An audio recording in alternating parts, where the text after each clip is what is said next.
Okay, so welcome to the next part of deflection. Okay, I think this is the fifth part. In the last part we were discussing about moment area by parts. Okay, so I want to refresh your memory on how we used to solve uh, moment area. Particularly I want to discuss how you draw, okay, how to draw M by EI diagrams, okay, diagram by parts. I think in the last lecture we have discussed, but it is useful in this lecture also. So I want to brush up your memory what we did in the last part. Okay, how to draw M by EI diagram by parts. Suppose you have a beam like this. Suppose you have a simply supported beam like this. You have a pin joint here, a roller here. Okay, or rather you make this a fixed support. Okay, to make it a little interesting, let it be a fixed support. You have some loading here and a hinge here. Okay, the loading that is acting is, suppose some load P is acting here, okay, and suppose some external moment M is also acting here. Okay, I want to draw M by EI diagram of this beam. Okay, M by EI diagram you have to draw for this beam. Okay, as you can see that it is pretty difficult to draw the moment diagram for this type of beams. First of all, if you calculate your degree of static indeterminacy of the beam, it will come out to be 0. Okay, obviously it will come out to be 0 because it is a determinate beam. Okay, because of the presence of this hinge. Now come back to our question. The question is how to draw M by EI diagram. Okay, I think you are well aware how to calculate these reactions. Okay, these reactions you can obtain R1, R2 and whatever moment is coming here, say M prime. Okay, these reactions can be obtained. I have already taught you how to calculate the reactions. Once you have the reaction, moment area by parts is like you should consider these forces. Okay, these forces individually. Okay, individually you have to do it. Suppose you have these 5 forces, 1, 2, 3, 4 and 5. Moment area by parts says that the first step is to fix one point. Okay, suppose I am choosing this point, I am fixing this point. Okay, I have fixed this point and now I am trying to draw the M by EI diagram. Okay, so moment area by parts says that you should fix, okay, fix one point, any one support you can fix. Okay, and about that point you draw individually the bending moment of these forces. Individually means, suppose I am talking about force number 1. Okay, so force number 1 is something like this. You have fix here and you have moment here, M prime. So this is your force number 1. You have another force, force number 2. Force number 2 is like you have fix here and you have R2. Is it okay? Then you have force number 3. Okay, same beam, you have force number 3. Okay, and similarly you have force number 4. Okay, here you can suppose fix is like this. You have force number 4M. Okay, further you have your fifth force, that is another reaction is there. It is something like this. Okay, so I think individually one by one you take the forces and draw their bending moment diagram individually. Okay, so let's draw the bending moment diagram of this M prime. You know it is going to be positive and constant. Okay, so the bending moment diagram of M prime will be positive and constant. Positive means, okay, positive because it is going to come in anti-clockwise direction, isn't it? So it will be positive. Let's talk about this force R2. Okay, second force. So this was your first force. Your second force R2. Okay, it's a point load. Okay, so the bending moment diagram, I think it is like this. It is positive.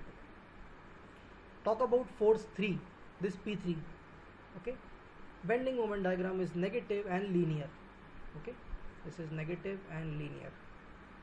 Let's talk about this constant moment. Okay, it is again positive. Okay, it will have some value here, positive and above.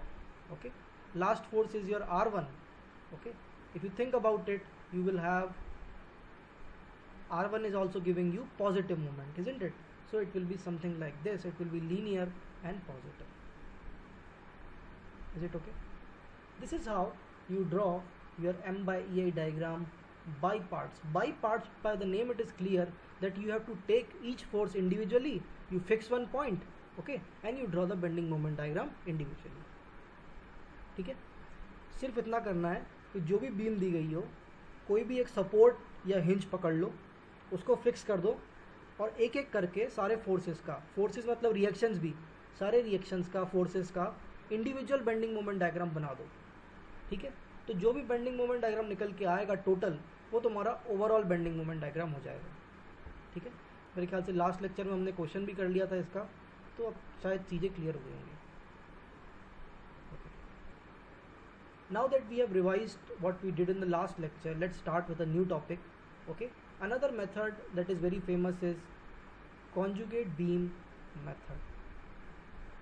Conjugate beam method. Okay, मैंने पहले ही first lecture में तुम्हें बताया था कि हम conjugate beam method कब use करेंगे. Okay, you will use conjugate method in two conditions.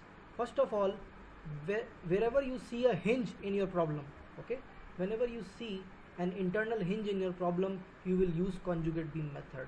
Second, I told you that wherever support rotation, okay, or deflection is asked. Okay, if in question he is asking about support rotation or deflection, suppose you have a question like this. Okay, you have pin joint here, you have roller here, and some loading is acting here, W, and the question is asking, tell me what is the value of theta A.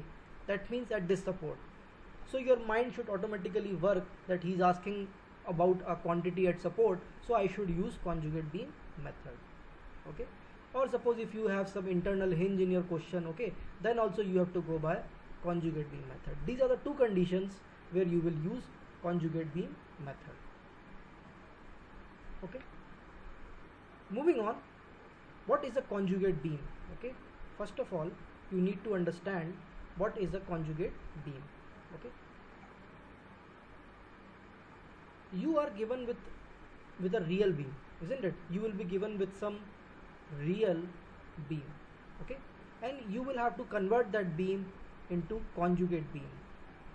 Conjugate beam. Now the way the conjugate beam has been defined is the deflection of your real beam corresponds to the moment in your conjugate beam, and the rotation of your real beam corresponds to the shear in your conjugate beam. Basically one on one relation है. तुम्हारी real beam में जो भी deflection होगा, तुम्हारी conjugate beam में वो moment होगा, एग्जैक्ट वैल्यू विद साइन. ठीक है, और जो भी रोटेशन तुम्हारी रियल बीम में होगा वो तुम्हारा कॉन्जुगेट बीम में शेयर होगा. कहने का मतलब है, एग्जांपल मान लो तुम्हें इस टाइप की बीम दे दी एक, ठीक है, और कुछ लोडिंग दे दी यहाँ पे. ठीक है, अब मान लो क्वेश्चन में वो पूछता है, कोई एक पॉइंट दे दिया C. ठीक है, वो पूछ रहा है डेल्टा C और थीटा C बताओ. ठीक है, अब तुम्हारी पहली स्टेप क्या होगी? पहली स्टेप में तुम इसे कन्वर्ट करोगे कॉन्जुगेट बीम में. ठीक है, मैं यहाँ लिख देता हूँ.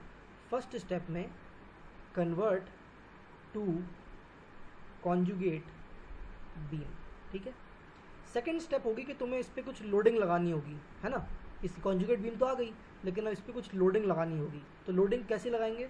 लोडिंग जो होती है कॉन्जुगेट बीम पे, वो रियल बीम का M/EI डायग्राम होता है, सीधा सीधा. ठीक है, कहने का मतलब है जो भी रियल बीम होगी, अभी भी हमने M/EI डायग्राम बनाना सीखा है. ठीक है, इसका कुछ तुम M/EI डायग्राम बना दोगे. M/EI डायग्राम बना दोगे. मान लो ये पॉजिटिव आ सकता है या नेगेटिव आ सकता है. ये डायग्राम सीधा सीधा उठा के तुम इस बीम पे लगा दो. ठीक है, सेम डायग्राम उठा के तुम बीम पे लगा दो. अब तुम कहोगे डायरेक्शन क्या होगी लोडिंग की? अगर ये पॉजिटिव में है तो ये तुम्हारी अपर डायरेक्शन है. ठीक है, इस टाइप की लोडिंग तुम्हारी कॉन्जुगेट बीम पे आ जाएगी, जो कि बेसिकली तुम्हारी रियल बीम का M/EI डायग्राम है. ठीक है, तो सेकंड पार्ट हो गया अप्लाई M/EI डायग्राम. ठीक है, of real beam, okay, as loading on conjugate beam. ठीक है, कॉन्जुगेट बीम. हमारा क्वेश्चन क्या था? हमारा क्वेश्चन ये था कि तुम डेल्टा C और थीटा C मेरे को बताओ. तो डेल्टा C इसमें पॉइंट वही होगा, C पॉइंट. ठीक है, अब तुम्हें क्या करना होगा? मैंने तुम्हें अभी बताया कि डेल्टा जो है रियल बीम का, वो मोमेंट को करस्पॉन्ड करता है कॉन्जुगेट बीम के. तो तुम्हें कुछ नहीं करना, तुम सी पॉइंट पे जाओ अपनी कॉन्जुगेट बीम में और यहाँ पे मोमेंट और शियर निकाल लो, निकाल सकते हो, बड़ा इजी है, ठीक है। मोमेंट और शियर निकाल लो, तुम्हारा जो मोमेंट होगा वही रियल बीम का डेल्टा है और जो शियर होगा वही रियल बीम का थीटा है। तो थर्ड पार्ट हो जाएगा कि मोमेंट और shear evaluation, okay, in conjugate beam, okay, conjugate beam. और ये जो मोमेंट और शियर निकालोगे वो कुछ नहीं है, वो तुम्हारा डेल्टा और थीटा ही है, ठीक है। 3 स्टेप प्रोसीजर है, तुम याद कर सकते हो आराम से, बहुत सिंपल है। और वैसे भी हमें सिर्फ इसे 2 ही कंडीशंस में यूज़ करना है, जब हमें हिंज दिखाई देगी तब, या हमें सपोर्ट पे कुछ पूछा होगा तब, ठीक है। नाउ हाउ टू मेक और हाउ टू कन्वर्ट, ठीक है, real beam into conjugate beam. अब कॉन्जुगेट बीम बनाते कैसे हैं, ठीक है। तुम्हें सिर्फ 2 चीज़ें ध्यान रखनी है जो बेसिक मैं ऑलरेडी बता चुका हूँ, कि डिफ्लेक्शन तुम्हारा रियल बीम का, ठीक है, तुम्हारे मोमेंट करस्पॉन्ड करता है कॉन्जुगेट बीम में, थीटा तुम्हारा रियल बीम का तुम्हारे शीयर को करस्पॉन्ड करता है कॉन्जुगेट बीम के, ठीक है। ये रियल बीम हो गया और ये तुम्हारा कॉन्जुगेट बीम हो गया। ये फंडा अगर तुम्हें याद है तो तुम कभी भी कन्वर्ट कर सकते हो, अपनी किसी भी बीम को कॉन्जुगेट बीम में कन्वर्ट कर सकते हो। एग्जाम्पल, ठीक है, जैसे मान लो तुमको इस टाइप से एक पिन सपोर्ट दिया हुआ है, ठीक है, ये रियल बीम हो गई, यहाँ पे रियल बीम, ठीक है। अब इसे हमें कॉन्जुगेट बीम में कन्वर्ट करना है, ठीक है। तो तुम सिर्फ 2 चीज़ सोचो, जो मैंने तुमसे कहा है कि रियल बीम का जो डेल्टा है वो कॉन्जुगेट बीम का मोमेंट है और रियल बीम का जो थीटा है वो कॉन्जुगेट बीम का शियर है। अब इस जॉइंट पे आ जाओ, ठीक है। इस जॉइंट की क्या क्वालिटी है कि यहाँ पर डेल्टा 0 है ना, डेल्टा तो 0 है क्योंकि ये पॉइंट मूव नहीं कर सकता वर्टिकल डायरेक्शन में, पर ये बीम के पास थीटा कुछ ना कुछ जरूर आएगा, तो थीटा तुम्हारा नॉन ज़ीरो है, ठीक है। अब तुम्हें इसका कॉन्जुगेट बीम बनाना है, तो कॉन्जुगेट बीम तुम कैसा बनाओगे, तुम्हें कॉन्जुगेट बीम ऐसा बनाना होगा कि डेल्टा यानी मोमेंट कॉन्जुगेट बीम का, तुम्हें ऐसा बनाना होगा कि तुम्हारा मोमेंट 0 रहे पर तुम्हारा शियर यानी थीटा नॉन ज़ीरो रहे, ठीक है। मोमेंट 0 रहे पर शियर नॉन ज़ीरो रहे, तुम समझ गए होगे कि वो पिन जॉइंट ही है। पिन जॉइंट पे मोमेंट 0 होता है पर कुछ ना कुछ रिएक्शन आता है यानी शियर रहता है, तो तुम्हारा पिन जॉइंट में ही कन्वर्ट हो जाएगा, ठीक है। समझ गए कैसे करना है। Now let's look at another case. Suppose you have a roller, okay, suppose you have a roller and you want to convert it into conjugate beam. I think you must have understood by now that a roller will also go into roller. Same logic है, यहाँ पर भी delta इसका 0 है, theta non zero है, तो again same condition बन रही है, m 0 है, शियर नॉन ज़ीरो है, ठीक है। आगे बढ़ते हैं। मान लो फिक्स सपोर्ट दे दिया, ठीक है, फिक्स सपोर्ट दे दिया तो कैसे कन्वर्ट करोगे। फिक्स सपोर्ट पे क्या क्वालिटी होती है कि तुम्हारा डिफ्लेक्शन भी 0 है और तुम्हारा थीटा भी 0 है, क्योंकि ये इस तरीके से डिफ्लेक्ट करता है, तो यहाँ पे थीटा भी नहीं आता कुछ भी, ठीक है। तो थीटा भी 0 है, मोमेंट डिफ्लेक्शन भी 0 है, तो तुम्हारी कॉन्जुगेट बीम में मोमेंट 0 होना चाहिए और शियर भी 0 होना चाहिए, ठीक है।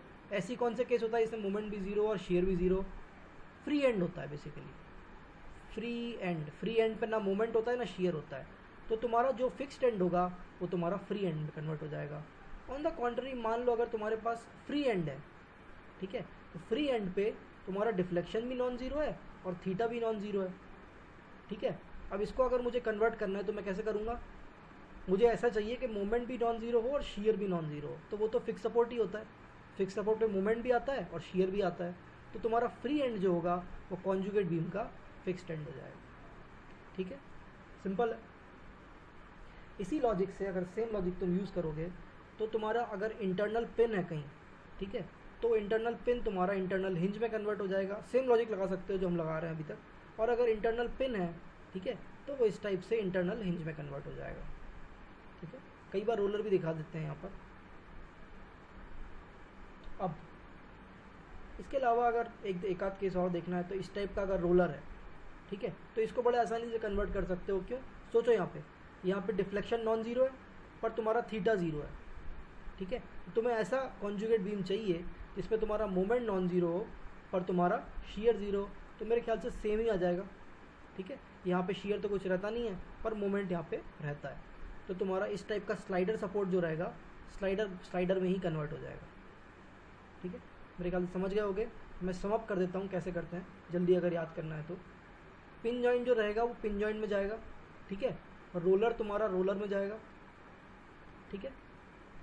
इंटरनल पिन अगर होगी, ठीक है, तो वो तुम्हारी हिंज में चली जाएगी, और वाइस वर्सा अगर हिंज होगी तो वो इंटरनल पिन में चली जाएगी। फिक्स सपोर्ट जो रहेगा तुम्हारा वो फ्री सपोर्ट में कन्वर्ट हो जाएगा, और फ्री सपोर्ट जो होगा वो फिक्स में कन्वर्ट हो जाएगा, ठीक है।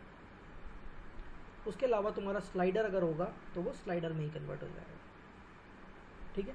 इतने लॉजिक से तुम किसी भी रियल बीम को कॉन्जुगेट बीम में कन्वर्ट कर सकते हो बड़े आराम से, ठीक है। So I think you are able to understand this. I'll write a couple of points regarding your objective. Okay, few points. Sometimes asked in objective. First point is statically determinate beam. Okay, statically determinate beam has a stable conjugate beam, ठीक है। Statically determinate beam अगर होगी और उसका तुम conjugate beam बनाओगे तो वो स्टेबल कॉन्जुगेट बीम बनेगी। ऑन द कॉन्ट्ररी, अगर तुम्हारे पास स्टैटिकली इनडिटरमिनेट बीम है, स्टैटिकली इनडिटरमिनेट बीम होगी तो उसका जो कॉन्जुगेट बीम बनेगा वो अनस्टेबल होगा, ठीक है, अनस्टेबल होगा। ये पॉइंट्स तुम ध्यान रख सकते हो ऑब्जेक्टिव पॉइंट ऑफ व्यू से, ठीक है। मेरे ख्याल से अब समझ गए हो तुम वर्किंग अप्रोच में। एक बार और सम अप कर देता हूँ। Working approach in conjugate beam method, ठीक है। कॉन्जुगेट बीम मेथड की वर्किंग अप्रोच बता देता हूँ मैं। सबसे पहला काम तुम्हारा होगा कि तुम ड्रॉ कॉन्जुगेट बीम। तुम समझ गए हो कैसे रियल बीम को हमें कॉन्जुगेट बीम में कन्वर्ट करना है, तो पहले उसे कन्वर्ट करके कॉन्जुगेट बीम बना लो। दूसरा, उस पर जो लोडिंग लगेगी, लोडिंग ऑन कॉन्जुगेट बीम कुछ नहीं होगा, वो M/EI डायग्राम होगा तुम्हारा रियल बीम का, ठीक है। ये स्टेप 2 हो गई तुम्हारी। थर्ड स्टेप हो गई कि तुम उसमें क्या करोगे, मोमेंट और शियर एवेल्युएट कर लोगे तुम्हारा कॉन्जुगेट बीम में, और वही तुम्हारा होगा डेल्टा और थीटा रियल बीम का, ठीक है। तो ये 3 स्टेप प्रोसेस है कॉन्जुगेट बीम सॉल्व करने की, यही हम लगाएंगे और हम लोग डेल्टा और थीटा निकालेंगे। मूविंग ऑन, कुछ क्वेश्चन कर लेते हैं पहले। ओके, एक सिंपल सा ऑब्जेक्टिव आया था एक बार गेट में, वही सॉल्व कर लेते हैं। कुछ इस टाइप से आया था।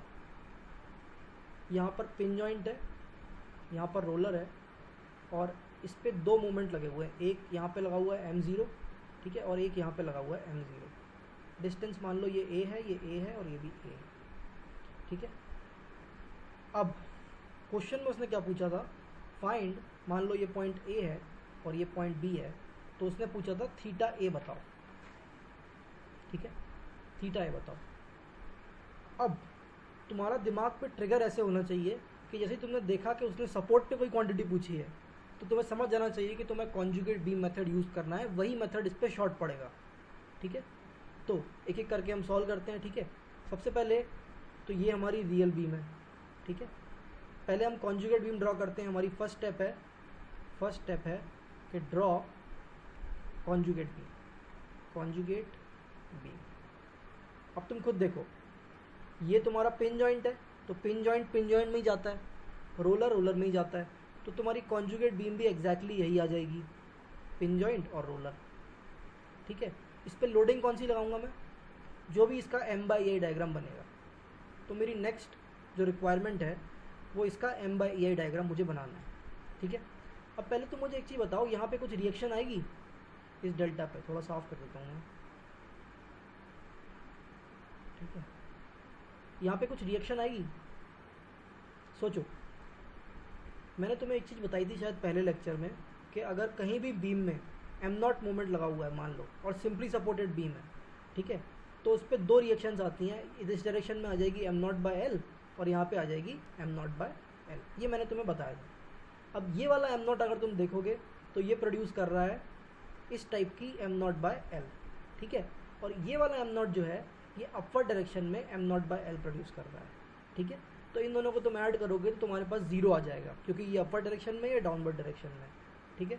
तो यहाँ पे कोई भी रिएक्शन नहीं आएगी, ना इस सपोर्ट पे आएगी ना इस सपोर्ट पे आएगी, ठीक है। You won't get any reaction. तो मोमेंट डायग्राम कैसा आएगा, अगर तुम बना के देखोगे तो यहाँ पे सिर्फ कांस्टेंट मोमेंट रहेगा m0 का। फ्री बॉडी डायग्राम बना सकते हो, ठीक है। अगर तुम फ्री बॉडी डायग्राम बनाओगे, यहाँ तुम्हारा m0 लगा हुआ है, यहाँ तक तो कुछ आएगा नहीं जहाँ पर m0 है। उसके आगे से अगर तुम बनाओगे तो ये रजिस्टिंग मोमेंट m0 आ जाएगा। तो मेरे ख्याल से कांस्टेंट मोमेंट रहेगा ये बीच वाले स्पैन में, बाकी में कुछ भी नहीं रहेगा, ठीक है। तो तुम्हारा जो m/EI डायग्राम आएगा वो कांस्टेंट आ जाएगा इस टाइप का, ठीक है। मेरे ख्याल से समझ गए होगा, इजी है। पॉजिटिव रहेगा क्योंकि एंटी क्लॉकवाइज आ रहा है, ठीक है। और वैल्यू रहेगी m0/EI। इस टाइप का तुम्हारा m/EI डायग्राम आ जाएगा। ये हो गया 0A 2A और 3A, ठीक है। अब यही उठा के हमें कॉन्जुगेट बीम पर लोडिंग लगा देना है, ठीक है। सेम यही उठा के हमें कॉन्जुगेट बीम पे लोडिंग लगा देना है, ठीक है। अब डायरेक्शन क्या दूं, नीचे दूं या ऊपर दूं? क्योंकि ये पॉजिटिव है, ठीक है। पॉजिटिव का मतलब होता है लोडिंग के मामले में ऊपर, तो तुम्हें अपर डायरेक्शन में लोडिंग दे देनी चाहिए, ठीक। इस टाइप की लोडिंग आ जाएगी। वैल्यू हो गई m0/EI, ये डिस्टेंस हो गई a, ये भी a है, ये भी a है। अब मुझे एक चीज़ बताओ, मुझे निकालना क्या है? थीटा a ना। थीटा a का मतलब मुझे कॉन्जुगेट बीम में क्या निकालना है? शीयर निकालना होगा मुझे, बेसिकली शीयर एट a निकालना होगा। मतलब बेसिकली मुझे a पर रिएक्शन निकालनी है। तो तुम सीधे सीधे बता सकते हो कि a पर रिएक्शन कितनी है, तो बड़ा सिंपल हो गया ना। a पर रिएक्शन कितनी हो जाएगी? m0/EI इंटू a, ये टोटल लोडिंग हो गई और उसका आधा आएगा यहाँ पे और आधा यहाँ पे आ जाएगा, a/EI डिवाइडेड बाय 2। तो यही हो गया तुम्हारा कुछ नहीं, शीयर एट a, और वही तुम्हारा हो गया थीटा एट a, ठीक है। तो थीटा की वैल्यू तुम्हारी आ जाएगी, theta a is equal to m0a/2EI। ये तुम्हारा आंसर हो गया, ठीक है। तो बहुत जल्दी और बहुत स्पीड में तुम सॉल्व कर सकते हो, जैसे तुम्हारी प्रैक्टिस हो जाएगी। एक क्वेश्चन और सॉल्व कर लेते हैं। एक क्वेश्चन हम लोग थोड़ा टफ सा सॉल्व कर लेते हैं। मान लो इस टाइप से बीम दी हुई है तुम्हें, एक ये है, यहाँ पर पिन जॉइंट है, ठीक है, और यहाँ पे तुम्हारा एक हिंज है, और यहाँ पे तुम्हारी कुछ लोडिंग है 8, और ये वाला जॉइंट फिक्स है। डिस्टेंस दिया हुआ है तुम्हें 12, 12, 15, ठीक है। निकालना है तुमको ये जो सी पॉइंट में दिखा रहा हूँ लोडिंग के जस्ट नीचे, उसका डिफ्लेक्शन निकालना है तुम्हें, और रोटेशन भी। डेल्टा सी और थीटा सी तुम्हें पता करना है इस सी पॉइंट का, ठीक है।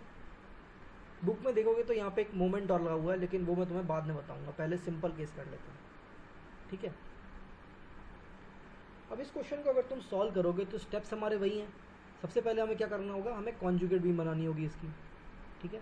कॉन्जुगेट बीम जब बनाओगे तो देखोगे यहाँ पे तुम्हारा फिक्स एंड है, तो फिक्स एंड किस में कन्वर्ट हो जाता है? फ्री एंड में।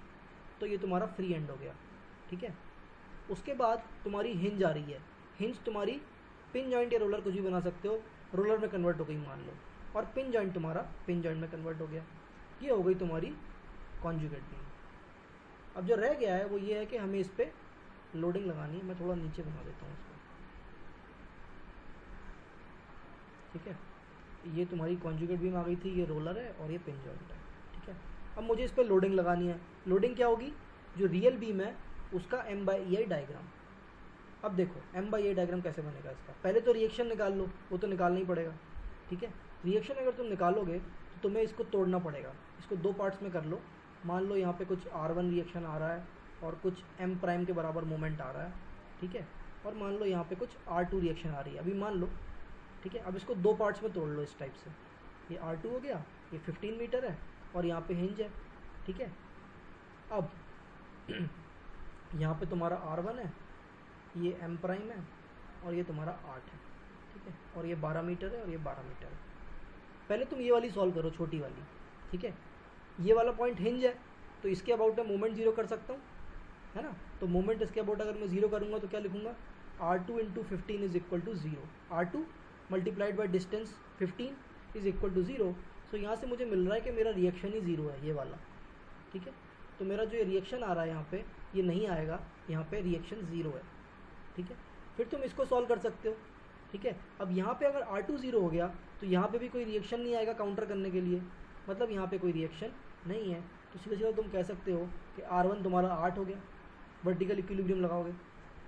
उसके बाद तुम मोमेंट ज़ीरो करो, मोमेंट ज़ीरो करोगे तो आ जाएगा तुम्हारा 8 × 24, दिस R1 × 24, ठीक है। इस पॉइंट के अबाउट मोमेंट ज़ीरो कर रहा हूँ मैं, इस पॉइंट के अबाउट मोमेंट ज़ीरो कर रहा हूँ मैं, ठीक है। तो R1 × 24 यानी 8 × 24, ठीक है, माइनस 8 × 12 इस पॉइंट का, ठीक है, plus m prime is equal to 0। अगर तुम इसको सॉल्व करोगे, ठीक है, तो m प्राइम तुम्हारा आ जाएगा -96 आ जाएगा मेरे ख्याल से, चेक कर लेना एक बार, -96 आ जाएगा, ठीक है। मेरे ख्याल से रिएक्शन हमें पता चल गई है, तो मैं ये सारा मिटा देता हूँ, ठीक है।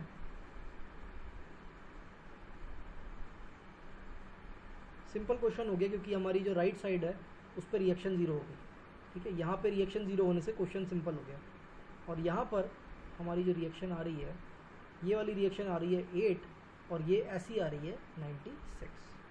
ये तुम्हारी रिएक्शंस हो गई।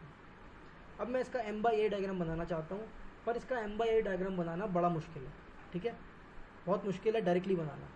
तो मैं जब भी तुम्हें लगे कि मूवमेंट डायग्राम डिफ़िकल्ट हो रहा है बनाना, तो तुम उसको बाई पार्ट्स बनाओ हमेशा, ठीक है, हमेशा उसको बाई पार्ट्स बनाओ। तो देखो मैं बाई पार्ट्स बना रहा हूँ एक एक करके।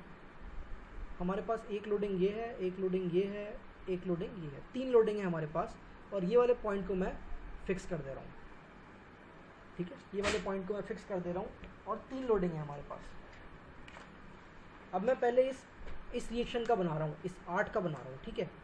8 का अगर मैं बनाता हूँ तो मेरा कुछ इस टाइप से आ जाएगा, ठीक आ जाएगा, और वैल्यू कितनी हो जाएगी इसकी, 8 ×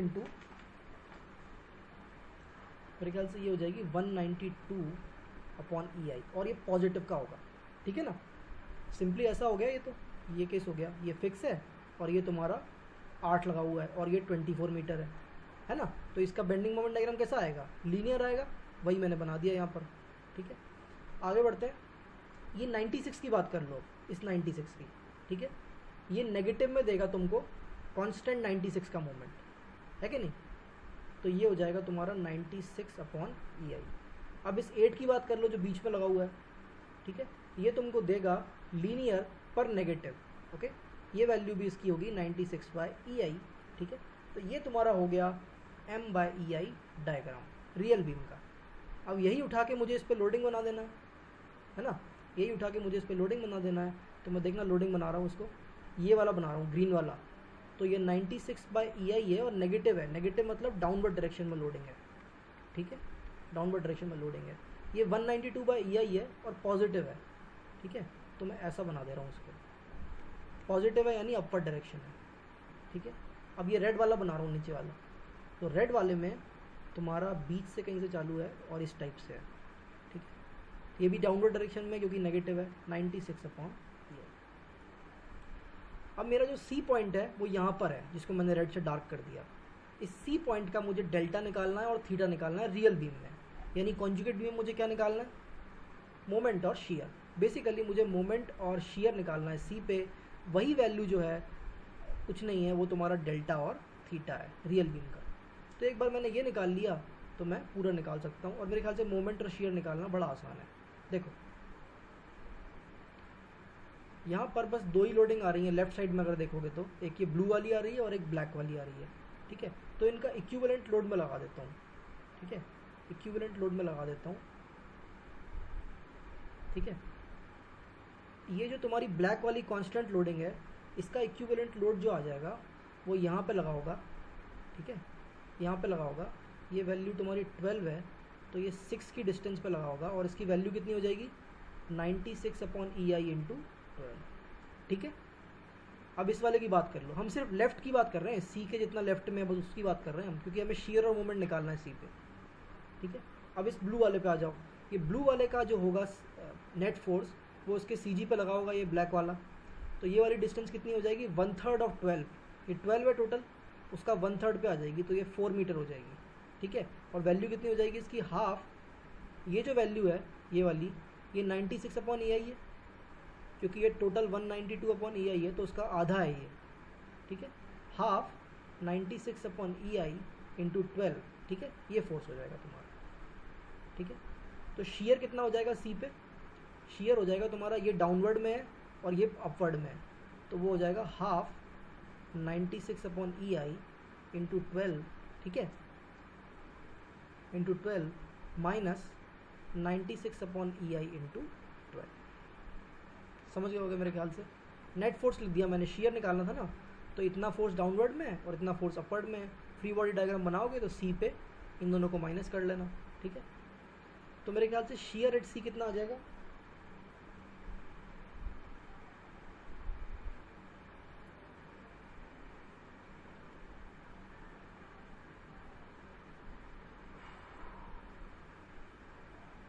चेक कर लेना एक बार, 1824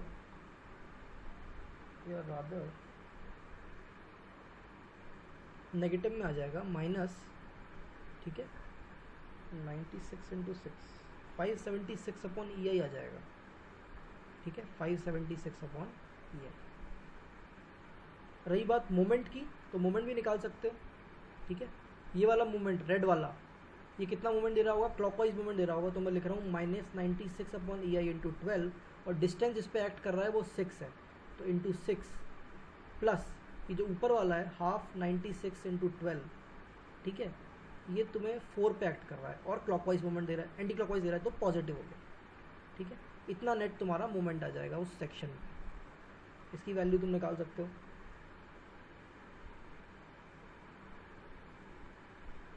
तो मेरे ख्याल से ये -4608 अपॉन ई आई आ जाएगी, चेक कर लेना, कैलकुलेशन मिस्टेक हो सकती है, ठीक है। तो यही तुम्हारा हो गया, ये तुम्हारा वी सी क्या हो गया, तुम्हारा थीटा सी हो गया, और एम सी क्या हो गया, डेल्टा सी हो गया, ठीक है। यही हमें निकालना था और यही तुम्हारा आंसर हो गया। नेगेटिव साइन इंडिकेट कर रहा है कि डाउनवर्ड डायरेक्शन में है, ठीक है। हमें ऑब्वियसली पता था कि ये बीम कुछ ऐसे ही डिफ्लेक्ट होगी, तो ऑब्वियसली तुम्हारा डिफ्लेक्शन नीचे की डायरेक्शन में ही है, तो नेगेटिव ही आना चाहिए था, ठीक है। तो ये नेगेटिव ही आ रहा है, और थीटा सी नेगेटिव आने का मतलब है कि तुम्हारा अगर डिफ्लेक्शन कुछ इस टाइप का है, ठीक है, डिफ्लेक्शन अगर तुम्हारा कुछ इस टाइप का है, तो तुम अगर थीटा कहीं पे भी बनाते हो, ठीक है, तो वो क्लॉकवाइज डायरेक्शन में है। नेगेटिव साइन ये वाला इंडिकेट कर रहा है कि तुम्हारा थीटा जो है वो क्लॉकवाइज है, ठीक है, थीटा इज क्लॉकवाइज, और डेल्टा सी जो नेगेटिव आ रहा है वो इंडिकेट कर रहा है कि तुम्हारा डेल्टा डाउनवर्ड डायरेक्शन में, ठीक है। तो मेरे ख्याल से समझ गए होगे कॉन्जुगेट बीम मेथड कैसे सॉल्व करना है। अगले मेथड पे हम चलते हैं। The next method that we have is our unit load method, okay. उससे पहले हम कुछ एनर्जी के कॉन्सेप्ट डिस्कस कर लेते हैं, ठीक है। एनर्जी मेथड्स, ठीक है, energy methods. Suppose you are given with some beam, suppose it is a simply supported beam, okay, and some external loading is acting on this beam, ठीक है। Since this external load is acting on this beam, this load must be performing some work, okay. So the work done by this external load is how much? You must be knowing this. Work done is nothing but area under the P delta curve, isn't it? Area under the P delta curve. अब इसमें दो case बनते हैं और इस पर एक question भी बनता है, ठीक है। अगर मान लो वो ये कह देता है, ठीक है, अगर मान लो वो ये कहता है कि लोड इज अप्लाइड ग्रेजुअली, दो टर्मिनोलॉजी हैं, लोड इज अप्लाइड ग्रेजुअली और लोड इज अप्लाइड सडनली, ठीक है। लोड इज अप्लाइड ग्रेजुअली और लोड इज अप्लाइड सडनली। अगर तुम ग्रेजुअली लोड अप्लाई करते हो तो तुम्हारा जो वर्क डन होता है वो हाफ पी डेल्टा होता है, ठीक है। कैसे होता है बता रहा हूँ। और लोड अगर तुम सडनली अप्लाई कर देते हो तो तुम्हारा जो वर्क डन होता है वो पी डेल्टा होता है, ठीक है। तो कभी भी अगर टर्मिनोलॉजी यूज़ करता है कि लोड इज़ अप्लाइड सडनली और लोड इज़ अप्लाइड ग्रेजुअली, तो इसमें केयरफुल रहना कि कौन सा वर्क डन हमको यूज़ करना है, हाफ पी डेल्टा यूज़ करना है या पी डेल्टा यूज़ करना है। अब ऐसा क्यों हो रहा है? अगर तुम पी डेल्टा कर्व पे ध्यान दोगे, पी डेल्टा ग्रेजुअली अप्लाई करने का मतलब होता है कि इस टाइप से, ठीक है, इस टाइप से हमने इसको अप्लाई कर रखा है।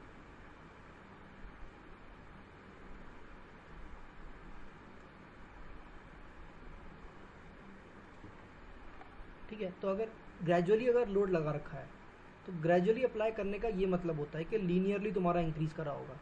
तो वर्क डन कुछ नहीं होता, वो एरिया होता है पी डेल्टा कर्व का। तो इसका एरिया अगर तुम निकालोगे तो हाफ पी डेल्टा आएगा। ऑन द कॉन्ट्ररी अगर तुमने सडनली लोड लगा रखा है, ठीक है, तुमने अगर सडनली लोडिंग लगा रखी है तो सडन लोडिंग का मतलब है कि बिना किसी टाइम लगाए तुम्हारी लोडिंग डायरेक्टली पी पे पहुंच गई। तो इसका अगर तुम वर्क डन निकालोगे तो वो पी डेल्टा आता है, ठीक है। तो कभी भी क्वेश्चन में ग्रेजुअली अप्लाई किया है या सडनली अप्लाई किया है, इस टाइप की टर्मिनोलॉजी हो तो केयरफुल रहना, क्योंकि ये अलग अलग वैल्यूज़ होती हैं वर्क डन की, ठीक है।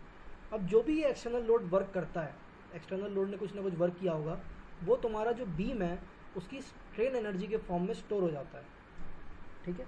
बीम की स्ट्रेन एनर्जी के फॉर्म में स्टोर हो जाता है।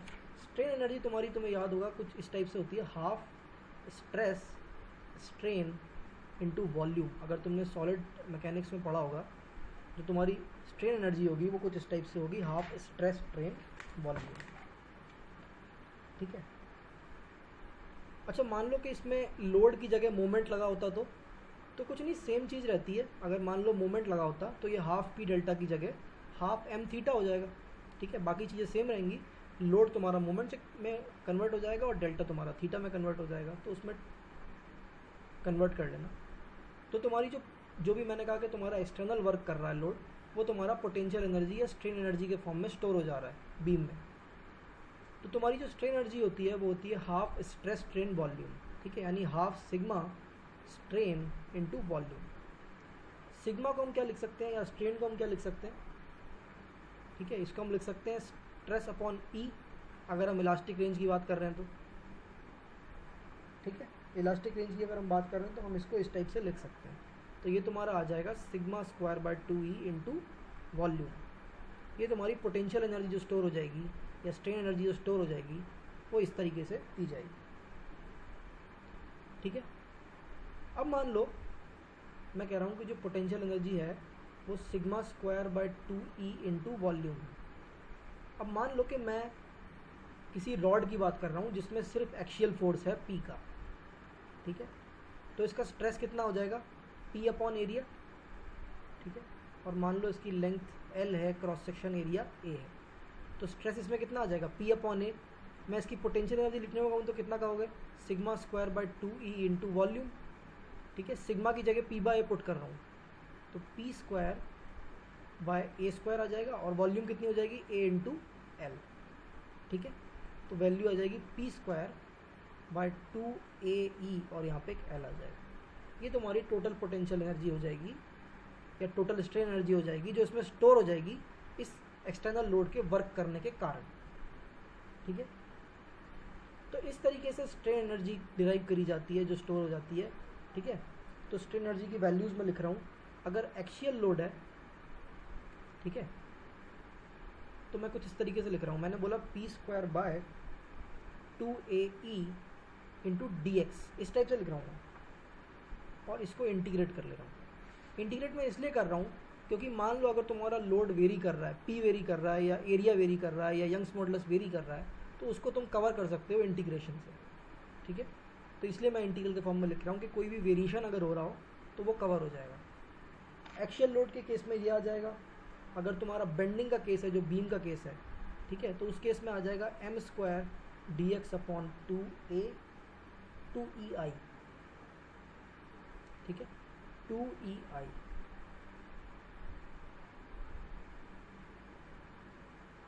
ठीक है। अगर तुम्हारा टॉर्शन का केस है तो ये आ जाएगा integral t square dx upon 2gj, ठीक है। और अगर तुम्हारा शेयर का केस है तो ये आता है k times of integral v square by 2ag into dx। ये जो k रहता है ये शेप फैक्टर कहलाता है, ठीक है। जब हम सोम पढ़ेंगे तब हम इसको देखेंगे डिटेल में k कैसे इवैल्यूएट होता है, पर अभी तुमको सिर्फ ये वैल्यूज ध्यान रखनी है। कई बार ऑब्जेक्टिव में पूछ लिया जाता है, ठीक है, खासकर ये वाला पूछ लिया जाता है, इसमें k नहीं लिखा जाता, सीधी सीधी ये वैल्यू लिखी जाती है जो कि अकेली गलत है। k multiplied by integral v square by 2ag, share के कारण जो एनर्जी स्टोर हो जाएगी वो है, ठीक है। टॉर्शन हो गया t square by 2gj, bending हो गया m²/2 EI और एक्शियल फोर्स हो गया p²/2 AE। ठीक है, तो ये तुम्हारी नॉलेज के लिए मैंने बता दिया। हमारे डिफ्लेक्शन कैलकुलेशन में कोई लेना देना नहीं है। ठीक है, हमारा डिफ्लेक्शन कैलकुलेशन में जो हम मेथड फॉलो करते हैं वो है तुम्हारा यूनिट लोड मेथड। ठीक है, यूनिट लोड मेथड वो अभी जो हमने कॉन्सेप्ट पढ़ा है एनर्जी कंजर्वेशन का, उसी कॉन्सेप्ट पे बेस्ड है। जो भी एक्सटर्नल वर्क तुम्हारा लोड करेगा वो उतनी ही एनर्जी तुम्हारे उसमें स्टोर हो जाएगी सिस्टम में। ठीक है, इसको कैसे एवेल्यूएट करना है मैंने बता दिया। ये तुम्हारा हाफ पी डेल्टा या पी डेल्टा होगा डिपेंडिंग ऑन तुमने कैसे लोडिंग लगाई है। ठीक है, तो इस कॉन्सेप्ट से ये फॉर्मूला डिराइव किया गया है। डेरिवेशन मैं नहीं कर रहा हूँ, तुम देख सकते हो किसी भी स्टैंडर्ड बुक में।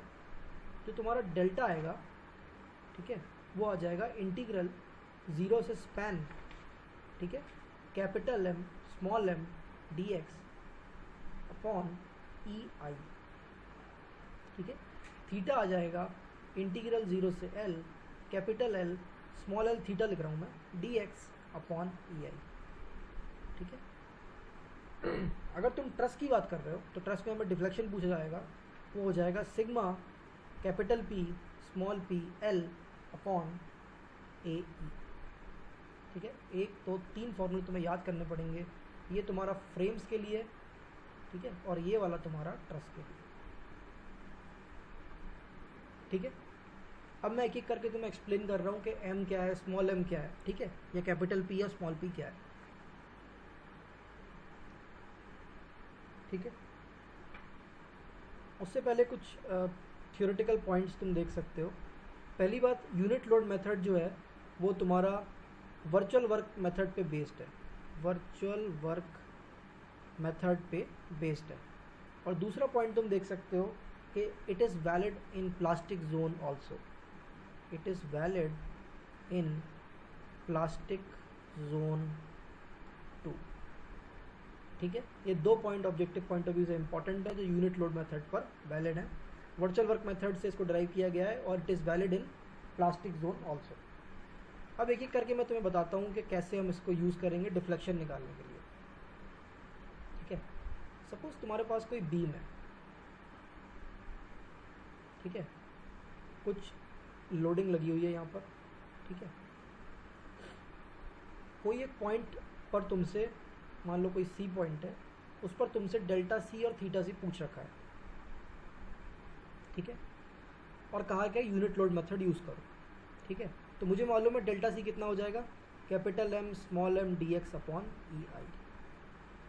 E क्लियर है, E यंग्स मॉडुलस है, I तुम्हारा इनर्शिया है। ठीक है, जो कि गिवन होगा क्वेश्चन में। रही बात कैपिटल M और स्मॉल m, 0 से, सपोज ये लेंथ L है टोटल, तो 0 से L हमें इंटीग्रेट करना है, capital L small m dx upon EI। Capital और M फंक्शन ऑफ x रहेंगे। फंक्शन ऑफ x रखने का मतलब है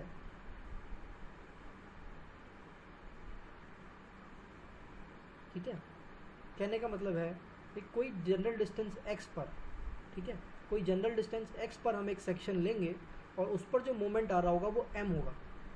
ठीक है, तो m जो हो जाएगा moment at any section at a distance x, ठीक है, due to applied loading, due to applied loading.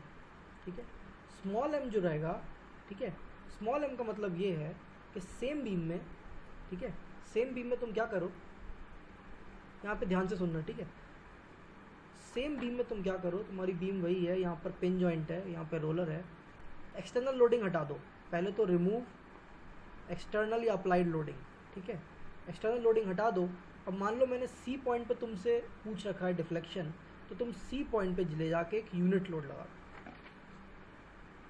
ठीक है, C पॉइंट पे ले जाके तुम एक यूनिट लोड लगा दो जिस भी पॉइंट पे तुमको डिफ्लेक्शन निकालना है। ठीक है, तो इसमें तुम्हें क्या करना है, remove external load, apply unit load at point of which, ठीक है, delta is to be calculated.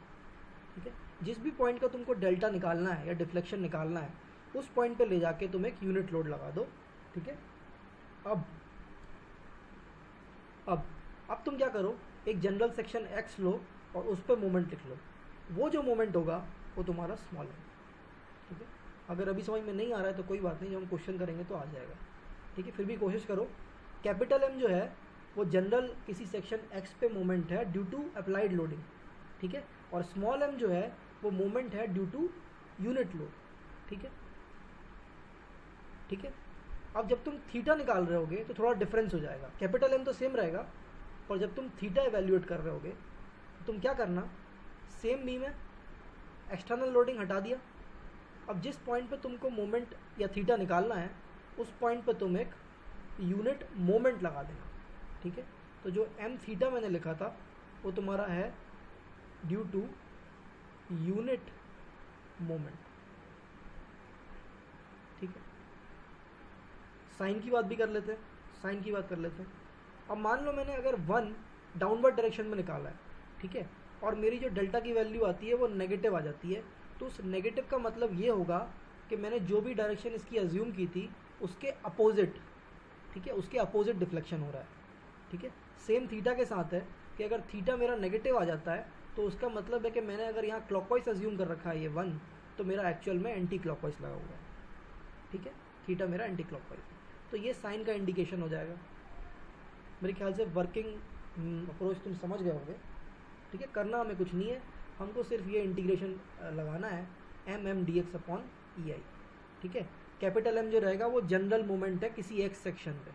ठीक है, स्मॉल एम जो है वो यूनिट लोड लगा देंगे जिस पॉइंट पे हमें डिफ्लेक्शन निकालना है, और हम मोमेंट लिख लेंगे फिर से किसी जनरल एक्स सेक्शन पे। ठीक है, उनको यहाँ पुट करके, वो एक्स के फंक्शन होंगे दोनों, पुट करके इंटीग्रेट कर लेंगे तो हमको डेल्टा मिल जाएगा उस पॉइंट का। ठीक है, सिमिलरली अगर हमें थीटा निकालना है तो 0 से m theta dx upon EI। Again जो तुम्हारा m है वो एक्सटर्नल मोमेंट के कारण है, एक्सटर्नल लोडिंग के कारण है, और m थीटा जो है वो यूनिट मोमेंट के कारण है, ना कि यूनिट फोर्स के कारण, यूनिट मोमेंट के कारण है। ठीक है, तो मेरे ख्याल से चीज़ें और क्लियर हो जाएंगी। एक बार हम क्वेश्चन कर लेते हैं, और जब तुम ट्रस्ट पे जाओगे तो तुमको ये फॉर्मूला यूज़ करना है, PPL अपॉन A। सेम चीज़ है, PPL अपॉन A भी सेम चीज़ है। अगर मान लो तुम्हारे पास कोई भी ट्रस्ट दे रखी है तुम्हें, ठीक है, इस टाइप से अगर तुम्हें कोई ट्रस्ट दे रखी है, ठीक है, कुछ लोडिंग लगा रखी है उसने, P नॉट कर लो उसको। ठीक है, इस P नॉट के कारण कुछ फोर्सेज आ रहे होंगे मेंबर में, है ना, कुछ फोर्सेज आ रहे होंगे, मतलब 1 मेंबर की बात कर रहा हूँ, इस मेंबर की बात कर रहा हूँ जिसको मैंने डार्क कर दिया, लाल कर देता हूँ। ठीक है, इस मेंबर की बात कर रहा हूँ मैं। ठीक है, एक्सटर्नल लोडिंग के कारण जो फोर्स इसमें आ रहा होगा, एक्सियल फोर्स, वो कैपिटल P है। अब मान लो मुझे इस पॉइंट C पॉइंट का डिफ्लेक्शन निकालना था, तो मैं क्या करूँगा, मैं एक्सटर्नल लोडिंग हटा दूंगा एक पार्ट में। ठीक है, एक्सटर्नल लोडिंग में हटा दूंगा, और उसके बाद मैं इस C point per unit loading लगा दूंगा, और अब मैं इस मेंबर 1 में फोर्स देख लूँगा, वो मेरा स्मॉल p हो जाएगा। ठीक है, इसमें एक कैपिटल P है, वो एक्सटर्नल लोडिंग के कारण है, स्मॉल p जो है वो यूनिट लोडिंग के कारण है। बिल्कुल वैसा ही जैसा आपने यहाँ पे देखा है मोमेंट से काम। ठीक है, L तुम्हारी लेंथ है, A क्रॉस सेक्शन एरिया है, और E यंग्स मॉडुलस है। ठीक, नहीं समझ में आया तो कोई बात नहीं, अभी हम एक क्वेश्चन सॉल्व करेंगे तो क्लियर हो जाएगा, बिल्कुल ईजी चीज़ है।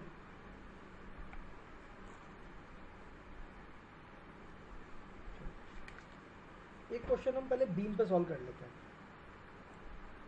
अच्छा, मुझे एक बात बताओ पहले कि जब तुम इंटीग्रेट करोगे, मान लो इस टाइप की लोडिंग है, कुछ P लोडिंग है, और यहाँ पे पिन जॉइंट है, और यहाँ पे रोलर है, और तुम डिफ्लेक्शन निकालने के लिए फॉर्मूला लगा रहे हो MM/dx अपॉन EI।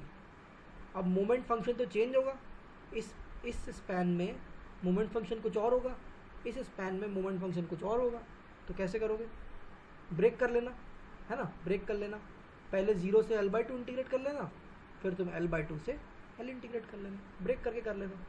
ठीक है, अब हम लोग क्वेश्चन सॉल्व करने के लिए तैयार हैं। Moving on to our next part, एक बीम का क्वेश्चन हम लोग सॉल्व कर लेते हैं। ठीक है, एक बीम का क्वेश्चन हम लोग सॉल्व कर लेते हैं। क्वेश्चन कुछ इस तरीके से है, कैंटिलीवर बीम तुमको दी हुई है, ठीक है, उस पर एक 3 का फोर्स लगा हुआ है, EI तुम्हें कांस्टेंट दे रखा है। ठीक है, तुम्हें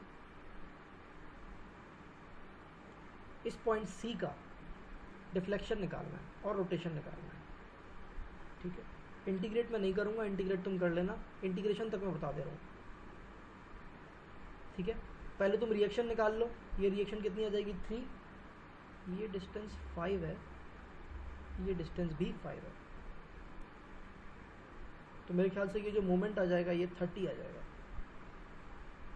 ठीक है, डेल्टा सी कितना होगा, integration M D X upon E I, है ना। थीटा सी कितना हो जाएगा, capital L small M theta D X upon E I, ये हमारा फॉर्मूला है। हमें कैपिटल एम चाहिए, स्मॉल एम चाहिए और स्मॉल एम थीटा चाहिए, 3 चीज़ें हमें चाहिए। ठीक है, सबसे पहले हम कैपिटल एम की बात करते हैं। कैपिटल एम तुम्हारा होता है कि मैं कोई जनरल एक सेक्शन ले लूँ, ठीक है, एक्स डिस्टेंस पर, और यहाँ पर मैं मोमेंट लिख लूँ। ठीक है, यहाँ पर मैं मोमेंट लिख लूँ। फॉर्चुनेटली इस बीम में थ्रू आउट हमारा सेम मोमेंट रहेगा, तो हमें ज़्यादा टेंशन लेने की ज़रूरत नहीं है, हमें एक ही फंक्शन से काम हो जाएगा, हमें ब्रेक नहीं करना पड़ेगा इंटीग्रेशन।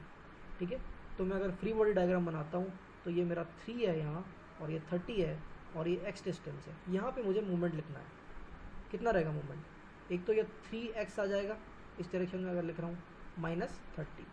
ठीक है, तो मेरा जो मोमेंट आ रहा है वो आ रहा है 3x - 30। चलो, एक चीज़ हो गई। स्मॉल एम की बात कर लेते हैं।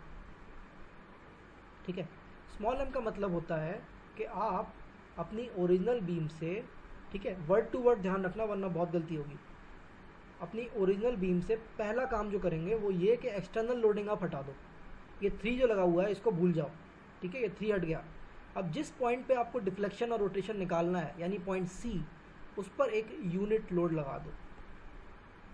ठीक है, यूनिट लोड लगा दो, और उसके बाद क्या करो, एक्स डिस्टेंस पर मोमेंट लिख लो। अब यहाँ पे थोड़ा सा केयरफुल रहना। केयरफुल क्या रहना, यहाँ पर तुम्हारा मोमेंट अलग रहेगा और यहाँ पर तुम्हारा मोमेंट 0 रहेगा। ऑब्वियसली यहाँ पे कोई लोडिंग नहीं है स्पैन में थ्रू आउट, तो यहाँ तुम्हारा मोमेंट 0 रहेगा, यहाँ पे तुम्हारा मोमेंट कुछ आएगा। ठीक है, तो मेरे ख्याल से मैं पहले रिएक्शन लिख देता हूँ यहाँ पे। ठीक है, यहाँ पे तुम्हारा रिएक्शन आएगा 1। ठीक है, और ये डिस्टेंस मेरे ख्याल से 5 है, तो ये तुम्हारा 5 आ जाएगा। तो ये तुम्हारा मोमेंट स्मॉल एम जो आ जाएगा 0 से 5 अगर x है। ठीक है, ये समझ पा रहे हो मेरे ख्याल से, इतने स्पैन की बात कर रहा हूँ मैं। ठीक है, 0 से 5 में अगर तुम्हारा x है तो तुम्हारा जो मोमेंट आ जाएगा वो आ जाएगा x - 5। ठीक है, अगर तुम फ्री बॉडी डायग्राम बनाते हो, ये डिस्टेंस x है, यहाँ पे 1 लगा हुआ है और यहाँ पे 5 लगा हुआ है। ठीक है, तो यहाँ पर जो मोमेंट डेवलप होगा एंटी क्लॉकवाइज वो x - 5 होगा। ठीक है, रेजिस्ट करने के लिए। और अगर तुम्हारा x 5 से 10 के बीच में है तो मेरे ख्याल से स्मॉल m की वैल्यू 0 है, क्योंकि यहाँ पे कोई लोडिंग ही नहीं है। ठीक है, स्मॉल m थीटा की भी बात कर लेते हैं, बाद में निकालना पड़ेगा, पहले ही निकाल के रख लेते हैं। ठीक है, स्मॉल m हमारे पास आ गया, स्मॉल m थीटा की भी बात कर लेते हैं क्योंकि हमें रोटेशन भी निकालना है। ठीक है, तो मेरे ख्याल से वही तुम्हारी बीम है, स्टेप्स सारी वही हैं, बस ध्यान से सुनना। पहला काम होगा एक्सटर्नल लोडिंग को हटा दो। ठीक है, फिर जिस भी पॉइंट पे तुम्हें थीटा निकालना है उस पॉइंट पर एक यूनिट मोमेंट लगा दो 1। ठीक है, अब जो मोमेंट तुम्हारा आएगा वो तुम्हारा स्मॉल m थीटा हो जाएगा, स्मॉल m थीटा। बोलो, कोई रिएक्शन आएगी? नहीं आएगी। ठीक है, मोमेंट आएगा, मोमेंट आएगा यहाँ पे। ठीक है, मोमेंट मेरे ख्याल से तुम्हारा रेजिस्टिंग मोमेंट ऐसा आ जाएगा। तो यहाँ पर अगर तुम स्मॉल m लिखोगे तो कैसे लिखोगे, फ्री बॉडी डायग्राम बनाओगे किसी जनरल x पे, तो मेरे ख्याल से -1 का मोमेंट यहाँ पे आ जाएगा, और इसमें तो कोई लोडिंग है नहीं, तो यहाँ पे 0 रहेगा। तो अगर तुम्हारा x 0 से 5 तक है तो m थीटा -1 है, और x अगर तुम्हारा 5 से 10 के बीच में है तो तुम्हारा 0। मेरे ख्याल से हमको जो भी चाहिए था अब मिल गया है, कैपिटल M, स्मॉल m और m थीटा, सिर्फ हमें पुट करना है वैल्यूज़। ठीक है, तो डेल्टा C हमारा हो जाएगा capital M small m dx upon EI। ठीक है, मेरे ख्याल से हमें ब्रेक करना पड़ेगा क्योंकि हमारा m वेरी कर रहा है, तो पहले मैं 0 से 5 इंटीग्रेट कर रहा हूँ। कैपिटल M मेरा कितना है, ये है मेरा कैपिटल M 3x - 30। ठीक है, तो ये मेरा आ जाएगा इंटीग्रेशन 0 से 5 3x - 30 मल्टीप्लाइड बाय 0 से 5 में स्मॉल m कितना है x माइनस 5, ठीक है, ई आई अपॉन डी एक्स,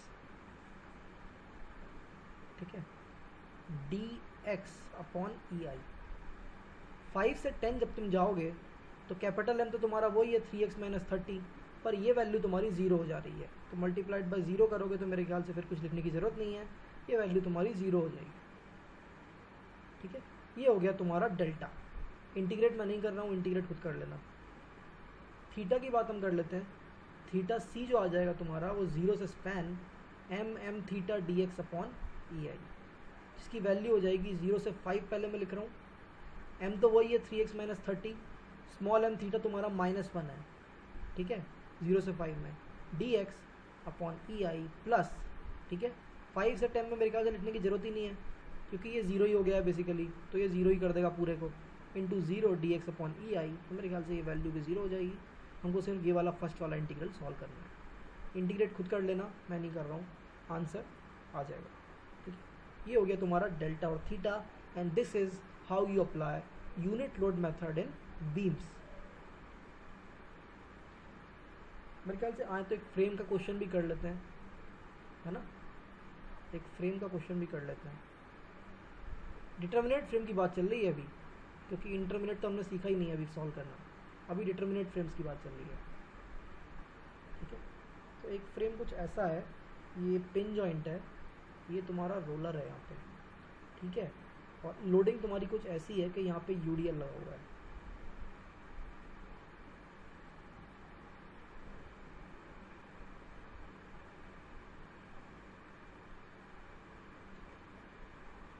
ठीक है, 10 का यूडीएल लगा हुआ है, ठीक है, 10 किलो न्यूटन पर मीटर का यूडीएल लगा हुआ है, वैल्यू इसकी 4 है डिस्टेंस की, और रादर, ठीक है, ये जो वैल्यू है तुम्हारी, ये कर लो 4 किलो न्यूटन पर मीटर है, और ये जो डिस्टेंस है तुम्हारी ये 10 है, और ये वाली डिस्टेंस तुम्हारी 8 है, ठीक है। इस वाली बीम का जो इनर्शिया है वो I है, और इस वाली बीम का इनर्शिया 2I है, ठीक है। इस टाइप का क्वेश्चन तुमको दिया हुआ है, तुमको निकालना है डेल्टा सी, ठीक है। अब तुम कहोगे डेल्टा सी तो होगा ही नहीं वर्टिकल में, वर्टिकल में नहीं पूछा, हॉरिजॉन्टल में पूछा। हॉरिजॉन्टल में ये रोलर जो है सी पॉइंट, ठीक है, सी पॉइंट का जो रोलर है वो कितना यहाँ से आगे आ जाएगा, ये हमसे पूछा है डेल्टा सी, ठीक है। तो हमें डेल्टा सी निकालना है। फॉर्मूला अगेन हमारा वही है, सेम चीज़ हमें करना है, ठीक है, इसको वैसे ही रहने दो 2I, ठीक है। फॉर्मूला में वही लगाना है, डेल्टा कितना होगा सी का, integration m dx upon E I, है ना। हमें कैपिटल M निकालना है और स्मॉल m निकालना है, ठीक है। और एक चीज़ की और केयर करना है कि हमारा इनर्शिया अलग अलग है दोनों बीम का, एक का I है और एक का 2I है, तो वहाँ भी हमें मिस्टेक नहीं करना, ठीक है। पहले कैपिटल M की बात कर लेते हैं, ठीक है। मान लो अब पहले मैं इस वाले स्पैन की बात कर रहा हूँ, या पहले हम रिएक्शन ही निकाल लेते हैं, ठीक है, पहले रिएक्शन निकाल लेते हैं। तो रिएक्शन कुछ आएगी यहाँ पे R1 मान लो, ठीक है, उसकी अपोजिट यहाँ पे आ जाएगी -R1, क्योंकि अब वर्टिकल में कुछ लोडिंग है नहीं, और ये वाली तो एक ही वैल्यू रहेगी 4 × 10, तो ये 40 हो जाएगा अपने आप ही, ठीक है। R1 कैसे निकालूँ, मोमेंट ज़ीरो कर लो, इसके अबाउट मान लो मोमेंट ज़ीरो कर रहा हूँ मैं, इस पॉइंट के अबाउट, इसको A कह लेते हैं, ठीक है। अगर मोमेंट ज़ीरो कर लोगे के अबाउट तो कितना आ जाएगा, इसका मोमेंट तो आएगा नहीं, ये पास हो रहा है A से, इसका भी नहीं आएगा, सिर्फ इस UDL का आएगा और इस R1 का आएगा। तो मैं कह सकता हूँ R1 × 8 जो एंटी क्लॉकवाइज दे रहा है, -4 × 10 × 5 = 0, ठीक है। अगर तुम सॉल्व करोगे तो मेरे ख्याल से R1 25 आ रहा है, ठीक है, मिटा दे रहा हूँ मैं इसको, R1 25 आ गया, तो मेरी रिएक्शंस हो गई, ठीक है। ये पूरा साफ कर देता हूँ मैं, ये वाली रिएक्शन मेरी हो गई 25, ये नीचे हो गई 25, और ये वाली हो गई 40, ठीक है। अब ध्यान देना, देखो मैं यहाँ से x ले रहा हूँ, ठीक है, एक x मैं यहाँ से ले रहा हूँ और एक x मैं यहाँ से लूँगा, क्योंकि मुझे दो स्पैन में लिखना पड़ेगा, ये स्पैन 1 मान लो, स्पैन 2 मान लो। स्पैन 1 का जब मैं मोमेंट लिख रहा हूँ तो मैं कितना लिखूँगा, देखो फ्री बॉडी डायग्राम बनाओ, ये तुम्हारा हो गया जनरल, कुछ एक्स लेंथ का बनाना है। यहाँ पे 25 की रिएक्शन है, यहाँ पे 40 की रिएक्शन है, मुझे यहाँ पे मोमेंट लिखना है बेसिकली, ठीक है। तो यहाँ पे कितना मोमेंट आ जाएगा एंटी क्लॉकवाइज बताओ, ये हो जाएगा 40x, 40 इंटू एक्स, ठीक है। यूडीएल का आ जाएगा, यूडीएल है तुम्हारा 4x into x by 2, 4x force हो गया multiplied by x by 2 distance हो गई, ठीक है, इसके सी जी से, ठीक है। 25 का तो कुछ आएगा नहीं क्योंकि ये पास हो रहा है उस पॉइंट से, तो मेरे ख्याल से 40x माइनस 2x स्क्वायर आ जाएगा। तो स्पैन 1 का आ रहा है 40x माइनस 2x स्क्वायर, ठीक है।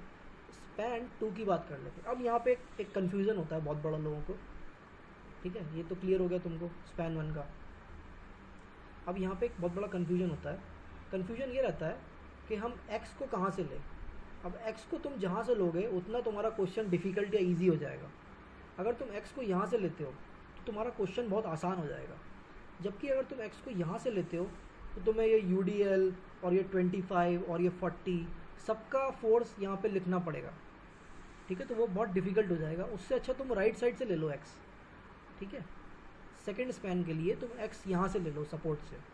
तो अब अगर तुम इसका फ्री बॉडी बनाओगे तो देखना कितना ईजी बनेगा फ्री बॉडी डायग्राम, 25 और ये x, ठीक है, यानी ये 25x क्लॉकवाइज आ रहा है यानी पॉजिटिव है, ठीक है। ऑन द कॉन्ट्ररी अगर तुमने x को यहाँ से लिया होता तो तुमको ये सारे फोर्सेस कंसिडर करने पड़ते, 4 का ये जो UDL है, ये 40, ये 20 सब कंसिडर करके तुम्हें UDL बनता, वो डिफ़िकल्ट हो जाता, ठीक है।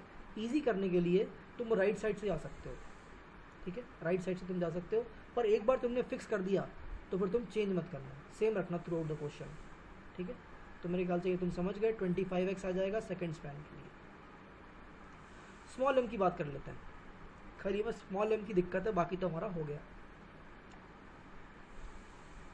स्मॉल m की डेफिनेशन अगर तुम देखोगे तो स्मॉल m ने काम, मैंने पहली चीज़ कही थी कि तुम अपनी एक्सटर्नल लोडिंग को हटा दो, ठीक है।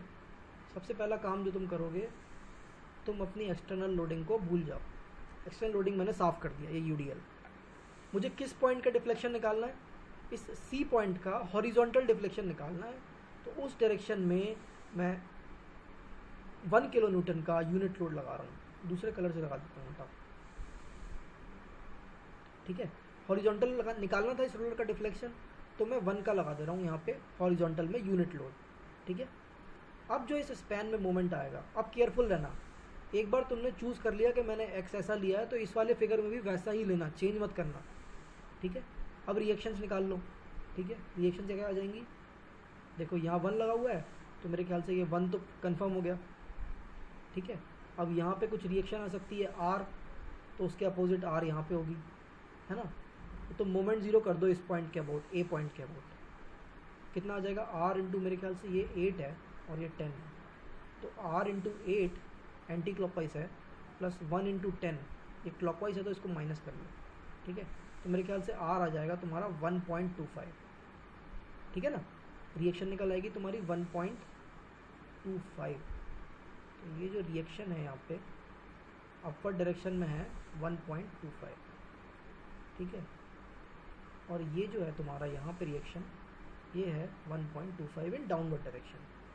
अब आ जाओ, हमें इस स्पैन में यानी स्पैन 1 में मोमेंट लिखना है x डिस्टेंस पर। फ्री बॉडी डायग्राम बनाओगे, ये 1.25 है, ये कुछ जनरल डिस्टेंस x है, ये 1 है, ठीक है। कितना मोमेंट आ जाएगा यहाँ पे, मेरे ख्याल से x ही आ जाएगा।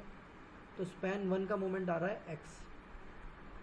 स्पैन 2 की बात कर लो, स्पैन 2 की बात करोगे तो ये तुम्हारा, इसकी बात कर रहा हूँ मैं यहाँ पे इस रॉड की, ठीक है।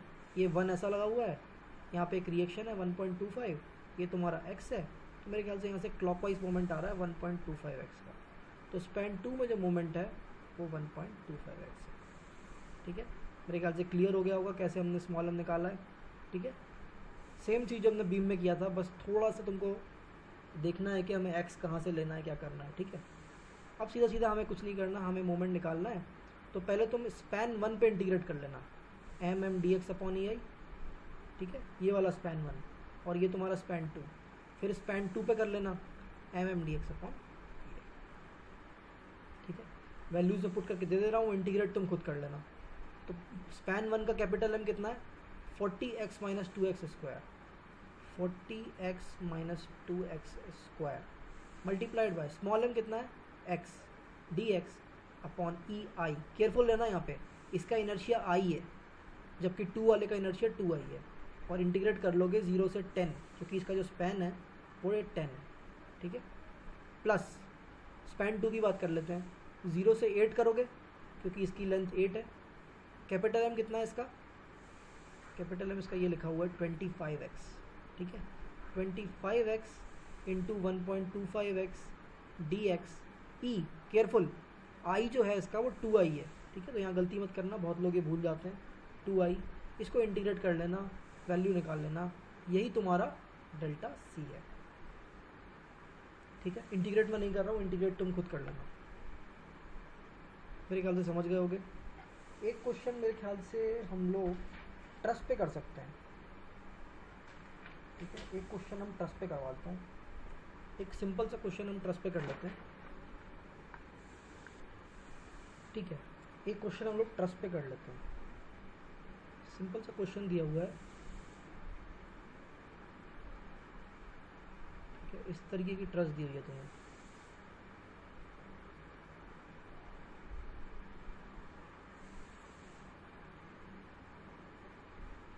ठीक है। यहाँ पे तुम्हारा पिन जॉइंट है, ये रोलर है, ठीक। एक्सटर्नल लोडिंग लगी हुई है यहाँ पर 4 किलोमीटर की लोडिंग लगी हुई है, ठीक है। ये वाली डिस्टेंस तुम्हारी 3 है, ठीक। ये डिस्टेंस 4 और 4 है, ठीक है। तो ऑब्वियसली इसकी लेंथ तो पता चल जाएगी।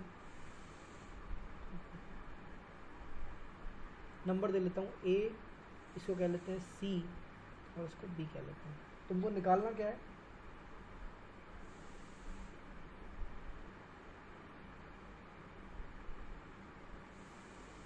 ठीक है।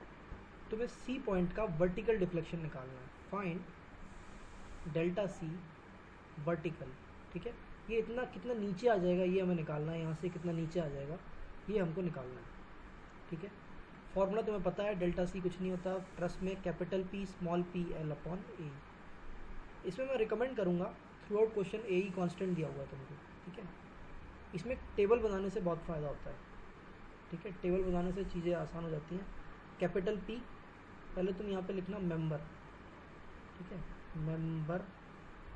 उसके बाद कैपिटल पी लिखना, स्मॉल पी लिखना, लेंथ लिखना, और यहाँ पे कर लेना पी पी एल, ठीक है। इस टाइप का एक टेबल बना लेना छोटी सी, ठीक है।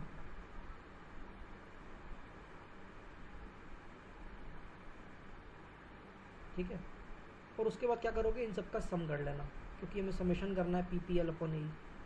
तो इसका सम कर लोगे इस वाले कॉलम का, तो तुम्हें आंसर मिल जाएगा, ठीक है। मेंबर है तुम्हारे ए सी, ए बी और ई सी, ठीक है। कैपिटल पी हमने पहले डिसाइड कर लिया था, कैपिटल पी जो होता है वो axial force due to loading, ठीक है। अब अगर तुम लोडिंग की बात करोगे, ठीक है, मैं तुम्हें निकाल के दिखा देता हूँ कैसे निकालते हैं। इस पर्टिकुलर प्रॉब्लम में मैं मेथड ऑफ जॉइंट्स यूज़ कर रहा हूँ। मेथड ऑफ जॉइंट्स का ये मतलब होता है, पहले तो तुम ये रिएक्शन निकाल लो, ठीक है। यहाँ पे कितनी रिएक्शन आ जाएगी और यहाँ पे कितनी रिएक्शन आ जाएगी।